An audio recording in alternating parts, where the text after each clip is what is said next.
Hello everyone, and welcome back to another episode of the Max AC channel. For this #NotSpawnNovember, we will be continuing to take a look at 4 kitchen equipment that you probably don't have, but will probably need after watching these videos. For this week's recipe, we will be making some slow cooker pot roast.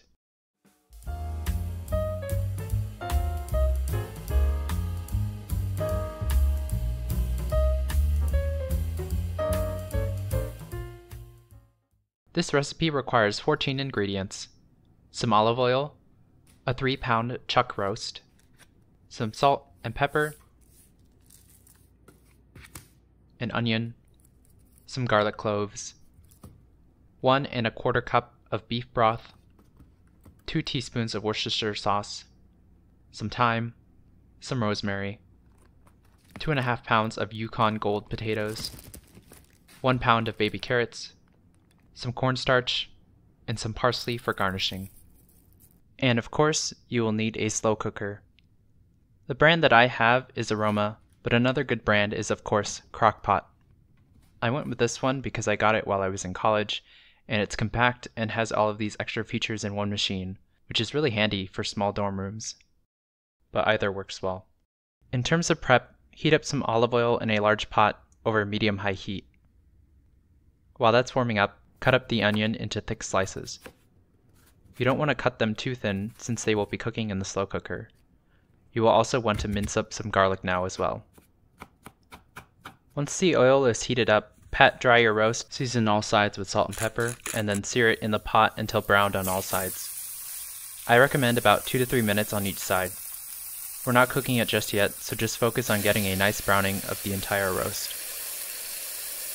While waiting for the sides of the pot roast to brown, mince up your thyme by first stripping the leaves by pinching the top and running your fingers down the stem.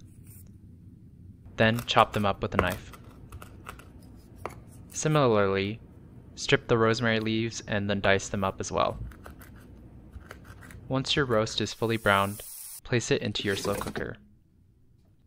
Next, add a bit more olive oil to the pot and then add your onion slices to sauté them for a couple of minutes. Then add your minced garlic and sauté until the garlic is fragrant, about 30 seconds or so. Once it's ready, pour your onion mixture on top of the roast in the slow cooker. Then add your potatoes and carrots on top of the onion layer. Return the pot to the stove and then pour in the beef broth, Worcestershire, and minced herbs. Cook this for a few moments, scraping the bottom of the pan while doing so. Then, once that's ready, pour the beef broth mixture evenly over the potatoes and carrots, and then season it with a bit of salt and pepper. Once everything is ready, cover your slow cooker and set it to cook until the roast and vegetables are tender, which will be about 8 to 9 hours on low, or 5 to 6 hours on high. My slow cooker only has the high option, so I'll be cooking it for 6 hours. But if you have the time and ability to, I recommend using low. 6 hours later.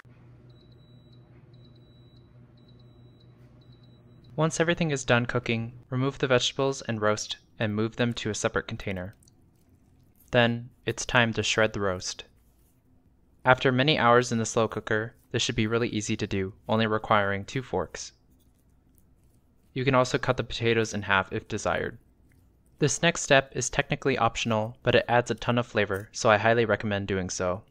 Take the broth that is still in the slow cooker and pour it into a saucepan. Pour a bit of it into a small bowl as well to make a slurry mix with the cornstarch. This will be used to help thicken the gravy. Add the cornstarch mixture in and let it simmer for about a minute until it thickens. If it's not thickening, you can add a bit more cornstarch. Just make another slurry mixture to avoid the cornstarch from clumping.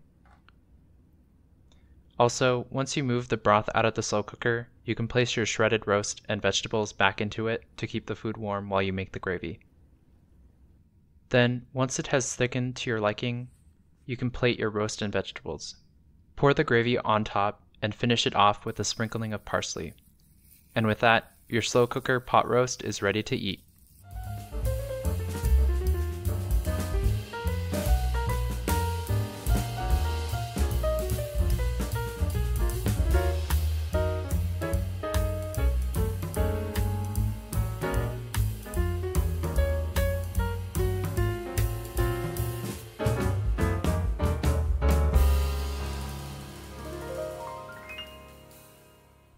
So out of all of the cooking appliances that I have used before, slow cookers are probably one of my favorites.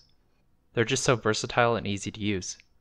You just place the food in, and that's basically it. You do have to wait a bit longer than usual, but the results are always worth it. The particular slow cooker that I have even has settings to use it as a rice cooker, and it can even make cake. There's also a saute feature which I probably could have used instead of using another pot, but I wanted to focus on the slow cooker aspect of this machine for this video. My only complaint with it is that I wish it had a low slow cooker setting on it, but apparently the FDA has relatively recently made it so that new slow cookers have to reach the same temperature regardless of if it was set to low or high. Though I wasn't able to find any actual evidence of this other than from Reddit, which isn't exactly the most reliable. But either way, your food should be fully cooked if you wait long enough. Anyway, I hope you all enjoyed the video. In the comments below, let me know how it went if you decided to make it, and let me know if there's anything you want me to make next. Like the video, share it with your friends and family, and subscribe to this channel for more episodes of the Max AC channel. And remember, if you want to stay cool in the kitchen, turn your AC to the max and watch the Max AC channel. 2 teaspoons of Worcestershire.